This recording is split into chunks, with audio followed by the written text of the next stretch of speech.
Jadi semakin engkau senangkan ibumu, semakin engkau berbakti kepada ibumu, maka masalah yang menimpamu itu akan berkurang. Karena kenapa? Karena keberkahan berbakti kepada orang tua itu mempengaruhi karir kehidupan kita.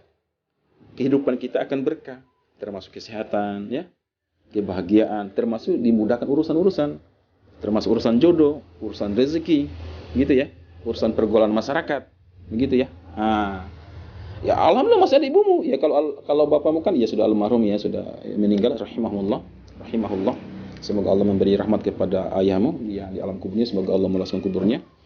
Masih ada ibumu, masih ada kesempatan untuk meraih jalan-jalan surga itu, ya kan? Karena kapan kalau engkau tidak berbakti kepada ibumu, engkau atau mengurangi bakti kepada ibumu, yang otomatis mempengaruhi juga kehidupan. Mondar-mandir, pergi aja, pulang masuk langsung kamar.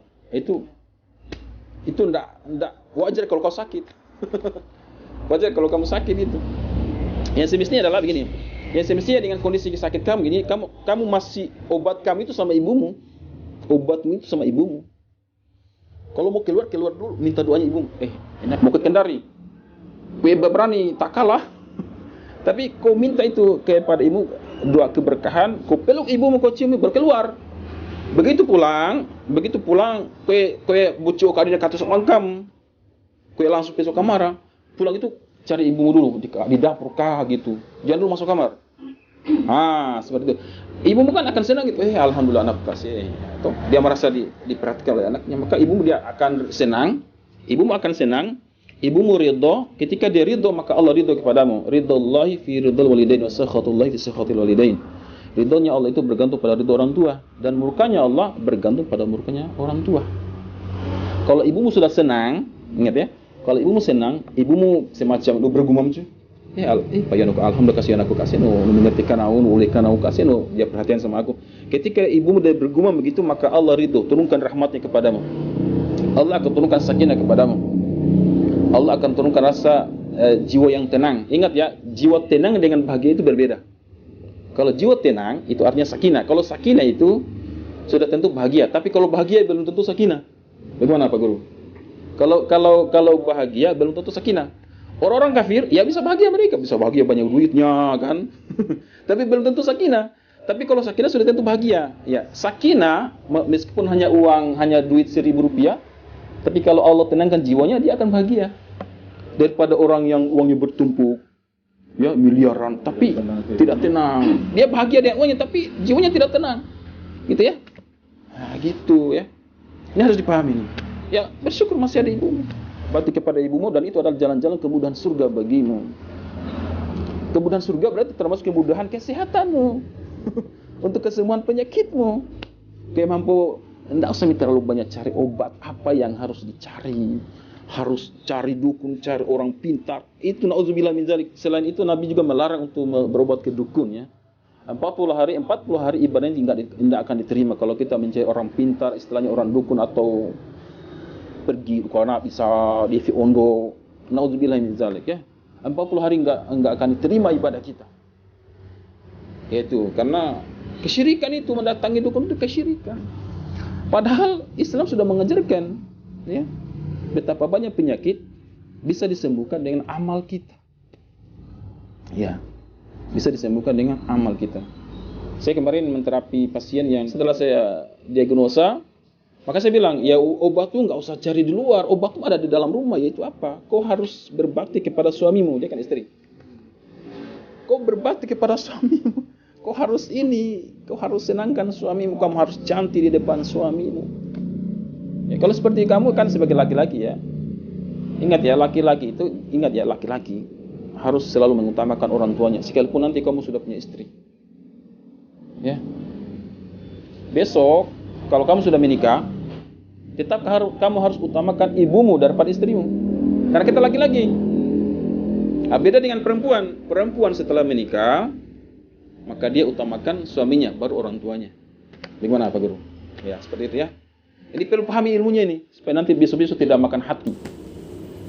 Ya. Jadi gini, kalau berbakti sama orang tua yang sudah meninggal, pertama adalah mendoakannya. Selalu doakan. Mana kayak dia pipa kita mendoakan orang tua sudah meninggal.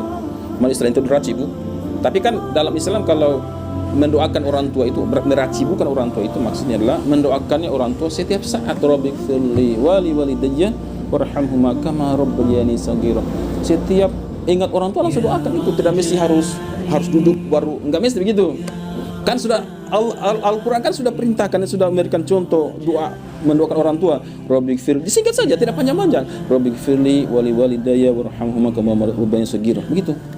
Jalan di pasar, tiba-tiba ingat juga bapak yang sudah meninggal, langsung doakan. Tidak mesti harus begini, biar sambil jalan. Rabbighfirli wali walidayya warhamhuma kama rabbayani shaghira. Begitu ya. Setelah sholat juga begitu, terserah. Yang penting ketika ingat orang tua langsung doakan. Ingat ibumu, ingat bapamu yang sudah meninggal, doakan. Rabbighfirli. Ketika mendoakan bapamu, Rabbighfirli wali walidayya, sekaligus niatkan juga ibumu. Dua-duanya langsung, ya. Itu pertama, mendoakan. Berbakti kepada orang tua sudah meninggal, mendoakan. Yang kedua adalah bisa bersedekah atas nama bapak kita, termasuk berkurban atas nama orang tua kita. Jadi kalau berkurban itu, nanti kalau berkurban, kamu berkurban 1 ekor kambing, niatkan sekalian dengan mamamu, dengan bapamu, dengan kakek nenekmu sekalian, nggak apa-apa itu. Jadi 1 ekor kambing, tapi niatnya diniatkan semuanya. Jangan diniatkan satu-satu. Misalnya gini, tahun ini saya niatkan untuk bapakku, tahun depan untuk nenekku. Itu boros namanya, pemborosan itu. Sekalian niatkan semuanya. Innamal a'malu binniyat, tergantung niat kita, ya. Paham ini? Ya, gitu. Jadi seperti itu. Ya, jadi kita boleh bersedekah atas nama bapak kita sudah meninggal, termasuk berkurban atas nama orang tua kita. Kita niatkan dia orang tua kita. Kemudian setelah itu mendatangi kerabat-kerabat. Silaturahim, sambung itu. Itu bernama silaturahim. Itu. Ya, seperti itu. Dengan niat kita berbakti kepada bapak yang sudah meninggal. Aduh, berbakti sama orang tua nih sampai kita meninggal, bukan sampai orang tua meninggal, tapi kita meninggal. Selagi kita masih hidup, wajib berbakti kepada orang tua meskipun orang tua sudah meninggal. Jadi cara berbaktinya sama orang tua sudah meninggal seperti tadi, mendoakan, bersedekah atas namanya, silaturahim dengan keluarganya, seperti itu.